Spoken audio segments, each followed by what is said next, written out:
age ain't nothing but a number, but there is a 12-year gap between these two. It is a lightweight cage kickboxing contest. Snakepit MMA taking on Fight Ministry Humberston. Corey Holloway versus Joe Milburn.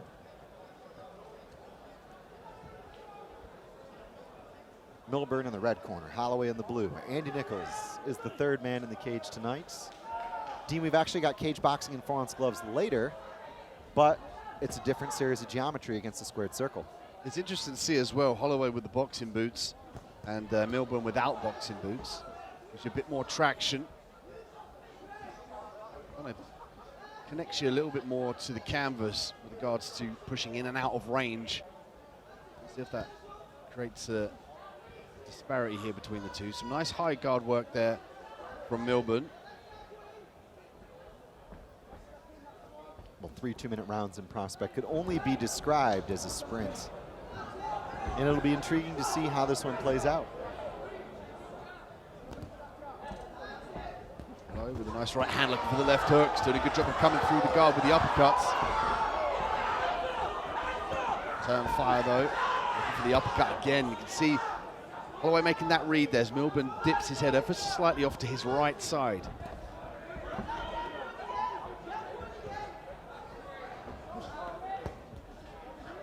Good job of countering off that head movement though, is Milburn with that right hand. Having to literally reach up towards Holloway. Holloway, the taller fighter, utilizing the long jab here. Oh, beautiful! Nice 1-2 straight down the pipe from Holloway. The right hand connects there. A count given by Andy Nichols. Early thunder, courtesy of Corey Holloway.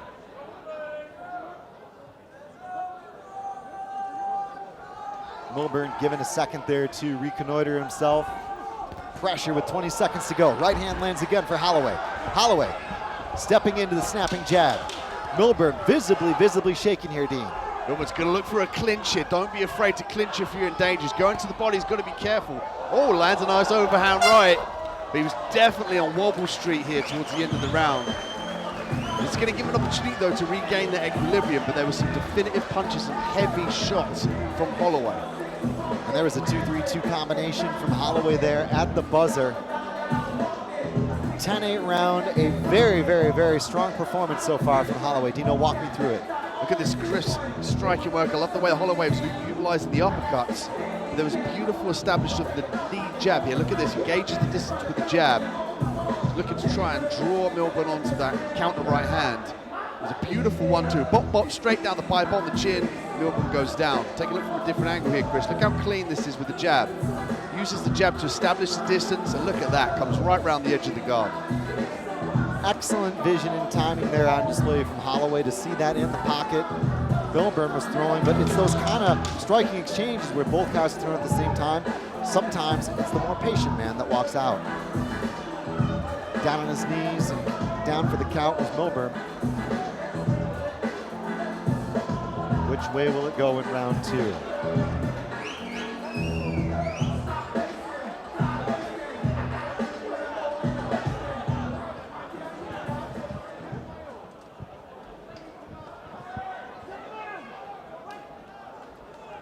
Two more minutes on the clock.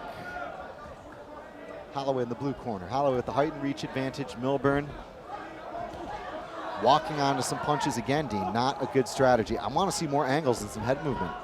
Milburn had success with that overhand right, Chris, and he's got to be in this clinch as well. If he gets rocked again, he's got to start to clinch. You know, obviously can't hold on, but that's just going to slow down the pace a little bit, allow him to reset and disengage the danger distance that Holloway's so good at with that jab. Oh, nice right hook there from Holloway. Stiff jab as well. Doubles it up, looking for the uppercut through the guard.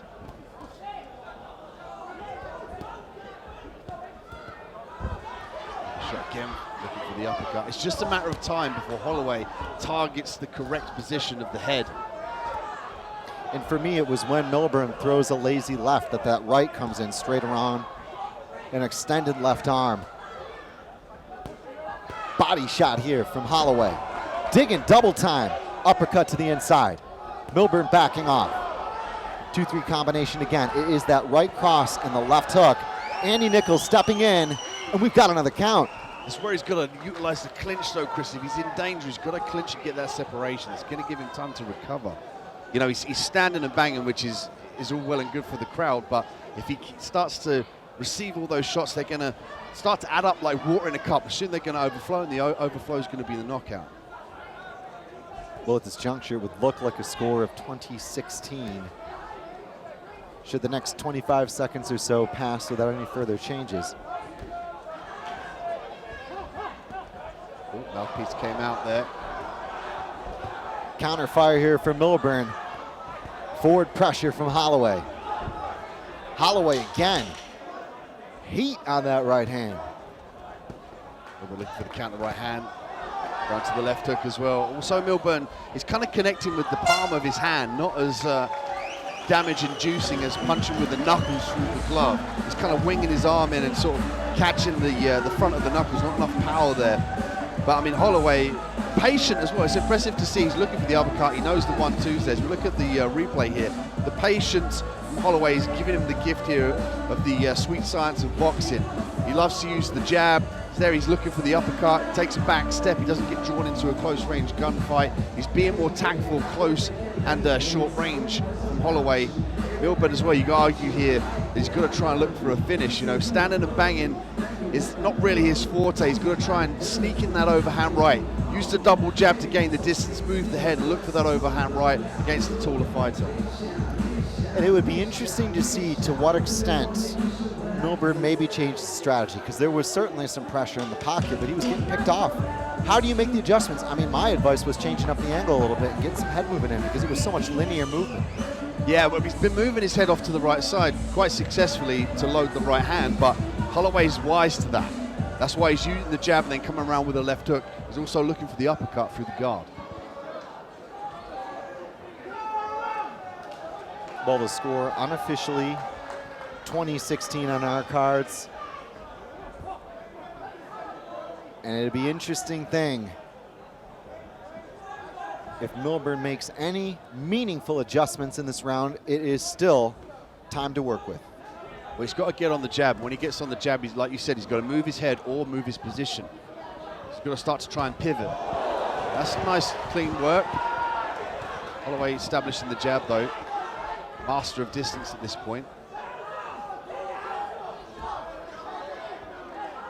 Milburn had a little bit of success here, close range with the right hand.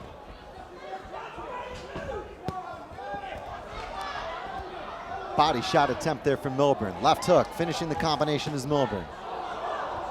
Absolutely still in this fight is Milburn, but Holloway seemingly run away with his contest team. Milburn's still ducking the head now. He's pulling the guard up, but he's looking at the floor and he can't see what's coming. It's allowing Holloway really to just evade capture with those body shots and then fire in more definitive punches. 1, 2, 2 for Milburn. Playing with the rhythm is Milburn. Holloway on the back foot for the first time in a long time. This is the patience, though, of Holloway. He's not going to be pulled into a gunfight and eat one of those overhand rights. Using the jab to establish the distance, try to gauge where the head is and where the arms come down. Look, see, he's looking for the lead uppercut there when the head dips down at Milburn.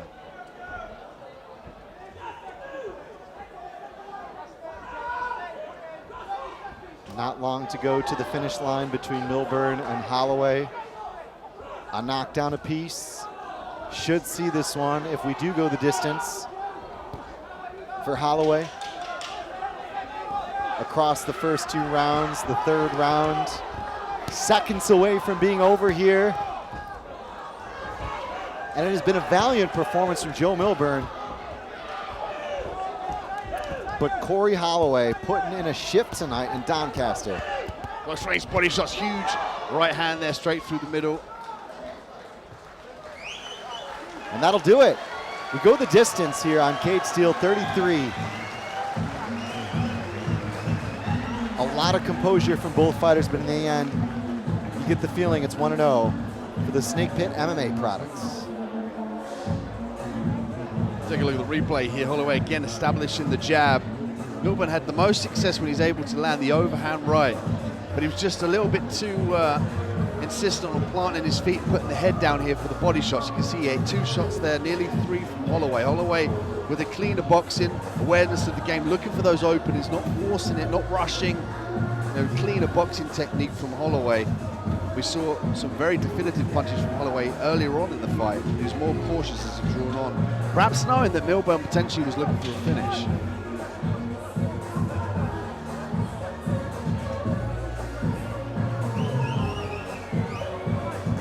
Well, 3 rounds in the books means there's only one thing left, and that is a few fine words from Gary Patterson to make this one official.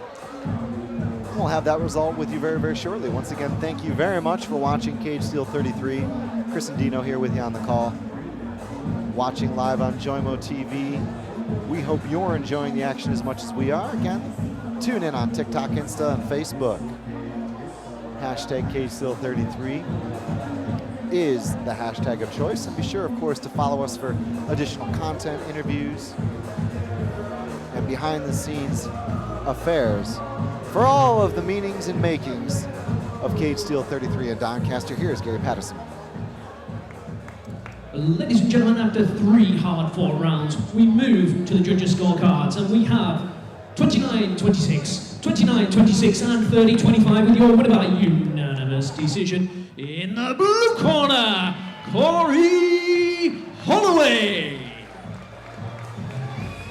Well, Holloway has done it.